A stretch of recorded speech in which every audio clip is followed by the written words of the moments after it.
Listen up, it's circle time! So, we gotta talk about how these parents just don't really give a fuck about their kids. Like, it's actually baffling to me. Mm-hmm. And not only do I feel like they don't care about their kids at all, but they do not respect my time. They do not respect my time.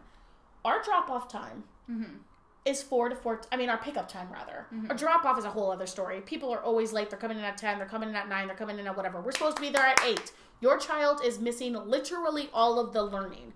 But at least I'm getting paid for that time. Yeah. So, whatever. It sucks. It puts like a damper in the day. It like hinges the rhythm of everything that's going on. But I can get past that because I'm getting paid no matter if you're there or not. But once it hits 4 o'clock, I'm not getting paid. And we're actually required to stay there until 4:10. So there's 10 minutes every single day that I'm not getting paid for. Mm-hmm. Whatever. I mean, it adds up. Trust me, I've done the goddamn math. But whatever. 10 minutes that I'm not getting paid for. Yeah. These parents, there's like literally, I have 17 kids in my class. Mm-hmm. There's at least 6 parents that just don't pick up their kids. They just never pick up their kids. And then when they finally do come, 5 minutes late, 10 minutes late, half an hour late. It's blasé. It's just so blasé. They're just strolling down the street. It's not like, oh, I'm so sorry I'm late. Like, there's no excuses. There's no apologies. It's just, there's no thank yous. It's literally just, I'm here to pick up my kid. It's so fucking disrespectful. Yeah. So, there's one family in particularly who consistently the entire first week of school didn't pick up their kid for half an hour. And they'd just come up, blasé, whatever. So I got fed up. 4 days this went on. And on the 5th day, when it happened again, I said something. I straight up went to the parents and I said, you're disrespecting my time. You're disrespecting me. You're disrespecting my co-teacher, Miss Rachel. I have a second job. Miss Rachel has a child and a home to go home to. We're not getting paid for this time. Mm-hmm. You are being disrespectful and you need to start picking up your kid between 4 and 4:10. End of story. And she was like, well, I talked to the director and the director said that I could just keep her here until 4:30. Well, no one told me this. Yeah. Right? And once again, it's still your time being disrespected. It's my time being disrespected. It doesn't matter who it's being disrespected from. It's being fucking disrespected. Right. So, I said, oh, I'm so sorry. The director never told me that you guys had sort of made this arrangement.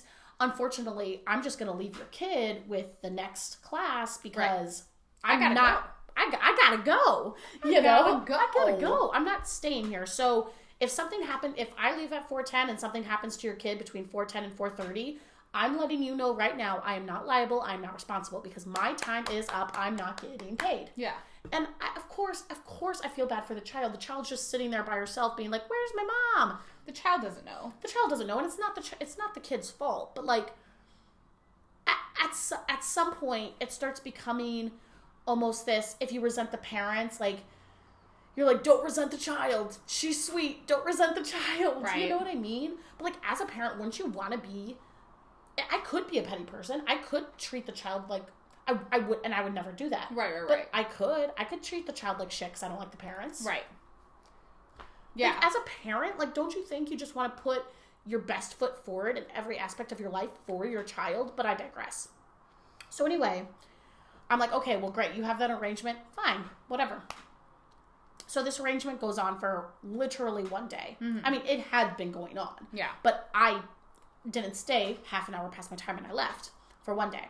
The very next day, this new rule goes out that if you do not get picked up at your time, you get charged $5 a minute for every minute that you're late.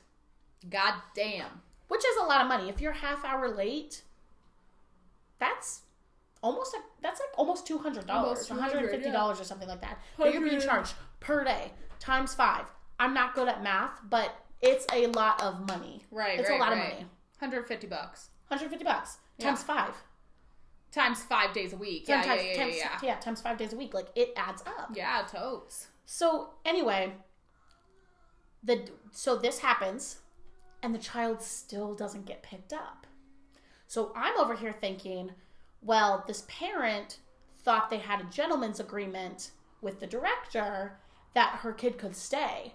And I highly doubt Yep. that the director reached out to the parent and said, hey, listen, I know we sort of had a little agreement, but, you know, unfortunately, based on new rules, this isn't going to work out. So they're going to be tacked on with a $700 bill yeah, at the end of the month. Yeah, at the end of the month when they have to pay their tuition, I don't think anybody's going to be happy. And guess who's not dealing with it? You. Me. I'm not fucking dealing with it. It is not my fucking problem. Mm-hmm. It's not my problem. I didn't make it my problem. I didn't make excuses for this family. I didn't give this family, you know, reason to believe that they could just literally abandon their child for an extra half an hour. Right. I didn't do that. So I'm really excited to see what's going to happen in like 2-3 weeks when the tuition payment is due, because they're going to have a huge bill racked on. Yeah. And I don't think it's going to be good. I don't think it's going to be good. So, do you think are you just going to leave yourself out of the situation, or are you going to go to the director and be like, hey, nope. I don't think this... Nope. It's not my issue. It's not my problem. I told the parent how I felt about the kid being late. Yeah. The kid said she had she had an agreement with the director, so now it's no longer my problem. I don't get paid for that to be my problem. Yeah. And yeah, that's true. Maybe in a different life, I would have had some sort of sympathy, and I would have, or reached, maybe if you were like younger, especially, or if you were like a new worker, or if I was trying whatever, to like kiss ass, or I was trying to suck up. I'm not trying to do that at this job. Bye. If you don't want me, I will gladly leave. Yeah. You know what I'm saying? So I just feel like I'm done kissing ass. I'm done trying to suck up. I'm done trying to be the better person. Right. Because I don't get paid for it. I don't get paid for it. Yeah. So I'm not going to do it, because there was a part of me that was like, maybe I should reach out to the parents and just let them know that this isn't an agreement anymore. And then I said, why would I do that? I didn't make this agreement with them. I didn't remind them that this agreement was voided. Because you were never told about the agreement. It would be I was different. I was never even told about the agreement. It would be different if you were told about the agreement and then you were like a part of it and you're like, hey, I don't think they understand. Like, I know you said that they said. Could say, but now this new rule went out. That she said, but then once again, once you get to the he said, she said, they said, all of a sudden, like, no, you got to take the party out of it. Yeah. It needs to be between the parents and the people who are making the rules. You don't make the rules. I don't make the rules. So it's not going to be my issue. Yeah, I think that's fair. Yeah. Just like remove yourself from the situation. You take care of their kid during school when you're getting paid, and then after that, the kid is no longer my concern. Yeah, like you have 2, 3, 4 other jobs. You know, have projects and hobbies that you do. Like, I can't do it. I just can't do it. Yeah. So let me know if you think I'm being too insensitive or not, but I think that my time was being disrespected. I think that my time was being wasted, and I'm not going to put up with it. We're almost 30. I know. We gotta start standing up for ourselves. Seriously. I'm not going to be a pushover anymore. Yeah. I'm tired of being pushover. I want to stick up for myself. Love Love you. you too. But